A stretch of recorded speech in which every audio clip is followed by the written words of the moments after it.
নারকেলডাঙ্গায় chargesheet, মালদহে দোষী সাব্যস্ত। একদিকে চার্জশিট আর আরেকদিকে মামলায় দোষী সাব্যস্ত। 4 বছর আগে চতুর্থ শ্রেণীর ছাত্রীকে ধর্ষণের অভিযোগ। অভিযুক্ত তৃণমূল নেতাকে দোষী সাব্যস্ত করে আদালত। ঘটনাকে ঘিরে রাজনৈতিক চাপানোতর মালদহে।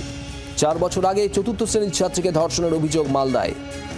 এই ঘটনাতেই অভিযুক্ত তৃণমূল নেতাকে দোষী সাব্যস্ত করে আদালত।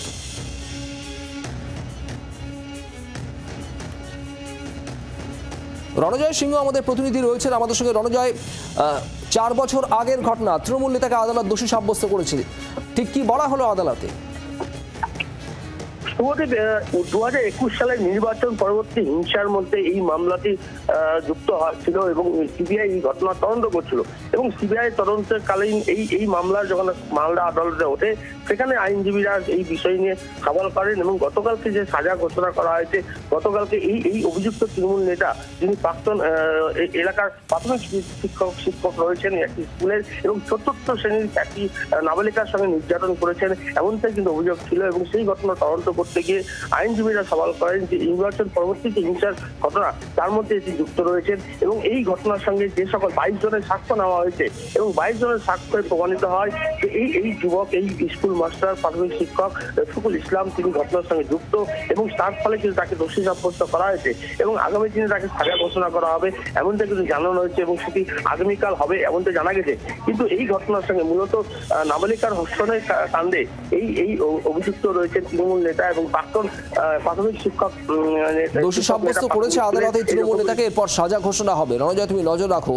আর এখানে আপনাদের শোনাবো ওই নির্যাতিতা ছাত্রীর মা, তিনি কি বলেছেন। পাতা তুলতে গেছে আমার ভাস্তার মেয়ে, আর আমার মেয়ে ওখানে দাঁড়িয়েছিল, লুকাচ্ছিল। এবার বেলু মাস্টার আমার মেয়েকে ডেকে নিচ্ছে। ডাকার পরে আমার মেয়েকে এভাবে বললো, দরজা লাগিয়ে আর কপাটও লাগিয়ে দিয়েছে। তারপরে আমার মেয়েকে ধর্ষণ করেছে। আমাদের ফাসলা শুনিয়েছে যে সাজা হলো 20 বছরের জন্য, দোষী সাব্যস্ত করেছে। আমরা চাইছি যে আমার শাস্তি হোক, ওর ভালো শাস্তি হোক, যেন ওর জীবনে ওর কোনোদিন না ছাড়া পায়। মালদার এই ঘটনায় তৃণমূলের কি বক্তব্য শোনাবো আপনাদের। একটি মেয়ে, তার একটা কমপ্লেন লঞ্চ হয়েছিল, সেই কমপ্লেনের ভিত্তিতে যে আসামি সে যদি সাজাপ্রাপ্ত হয় তাহলে এটা সবসময় এটা একটা আশাব্যঞ্জক একটা রায়। কাজে এটা নিয়ে তৃণমূল কংগ্রেসের কিছু ব্যাপার নেই। কেউ যদি মনে করে যে কোনো ঘটনার সাথে তৃণমূলকে জুড়িয়ে তৃণমূলকে মেলাইন করবে, তারা মূর্খের স্বর্গে বাস করছে। 2026 আর কয়েকটা দিন পরে দেখবেন এই মানিকচকের মাটিতে আবার সবুজ পতাকা পথ করে উঠবে, খালি সময়ের অপেক্ষা।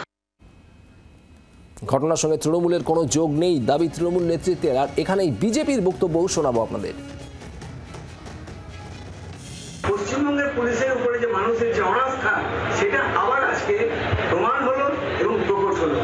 মানুষ নিশ্চয়ই আজকে এই জজের যে রায়, সেই রায়ে মানুষ অনেকটাই পশ্চিমবঙ্গের মানুষ আশ্বস্ত হতে পারলো এবং সিবিআই এর উপরে তাদের আস্থা আরো বেশি করে বাড়বে। বাংলার আওয়াজ, বাঙালির আবেগ, জি 24 ঘন্টা।